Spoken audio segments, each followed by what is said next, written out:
Hello guys, ഇന്ന് ഞാൻ reel ചെയ്യാൻ പോകുന്നത് പുട്ടിനെ കുറിച്ചുള്ള വീഡിയോ ആണ്.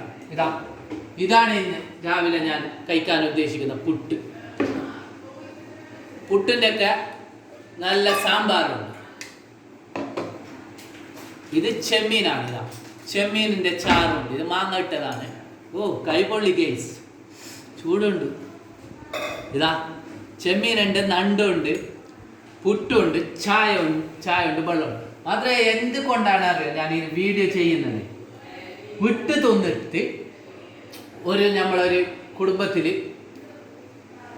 ഒരു ചെക്കന് പുട്ട് തിന്നിട്ടാൻ പോയില്ല. പുട്ട് തൊണ്ടക്ക് ഇങ്ങനെ കഴിക്കുന്നതല്ല ഗേസ്.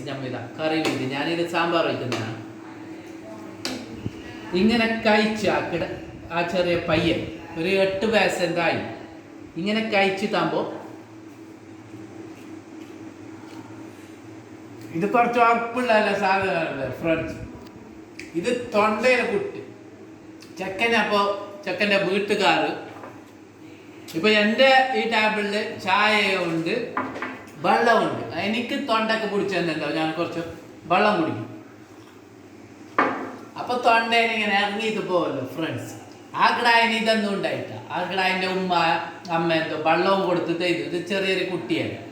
അങ്ങനെ തൊണ്ടയിൽ പിടിച്ചു കിടായി എന്തെല്ലാം. അങ്ങനെ ഹോസ്പിറ്റലിലെല്ലാം ആയിട്ട് പയ്യ നേരായി. അപ്പൊ നിങ്ങൾക്ക് ഞാൻ നല്ലൊരു അറിവാണ് പറഞ്ഞു തരുന്നത്. കുറെ ബുദ്ധിയും വിവരമൊന്നും ഇല്ലാതെ ഇപ്പോഴത്തെ മനുഷ്യർക്ക്. അപ്പൊ ഈ പുട്ട് പുള്ളർക്ക് വേറെ നിറച്ച് തിന്നാൻ കൊടുത്തത് ഗുണമില്ല. ഒന്നെന്ത് ഒരു ഗ്ലാസ് വെള്ളയ ചായ എന്താ കുട്ടിക്ക് കൊടുക്കണം. ഇല്ലെങ്കിൽ എന്താവും, ഇങ്ങനെ കഴിക്കും. താങ്ങ കഴിക്കുന്നതല്ല. ഇത് നല്ല കട്ടിയുള്ള സാധനമല്ല ഗെയിംസ്. അപ്പൊ തൊണ്ടയിലെല്ലാം കെടുത്ത് ചിലപ്പോൾ മരണം വരെ സംഭവിക്കാൻ കാരണമുണ്ട്. അപ്പൊ പുള്ളർക്ക് ഉമ്മമാരായതും അമ്മമാരായതും പുട്ട് വീട്ടിൽ ചുടുന്നുണ്ടത് ഒരു ഗ്ലാസ് വെള്ളയാ, ഒരു ഗ്ലാസ് ചായ, അല്ല വേറെ എന്തെന്ന് കൊടുത്തോ, എന്ത് വേണമല്ല ഒരു പാനീയം കൊടുക്കണം. അപ്പൊ തൊണ്ടയിൽ ഇങ്ങനെ കെട്ടിയിട്ട് നിന്നാലും ഇങ്ങനെ ലിക്വിഡ് കുടിച്ച് അത് ഇറങ്ങിയിട്ട് പോകും. എന്തിങ്ങനത്തെ എഫക്റ്റ് ഒന്നും വരാം ഗേസ്. അപ്പൊ ഗേസ്, നിങ്ങൾക്ക് ഞാനൊരു നല്ലൊരു അറിവാണ് നിങ്ങൾക്ക് ഞാൻ പറഞ്ഞു തരുന്നത്. അടുത്ത നല്ലൊരു അറിവുമായി മുൻഷ വീണ്ടും നിങ്ങളുടെ മുമ്പിൽ നാളെ വരുന്നതാണ് ഗേസ്.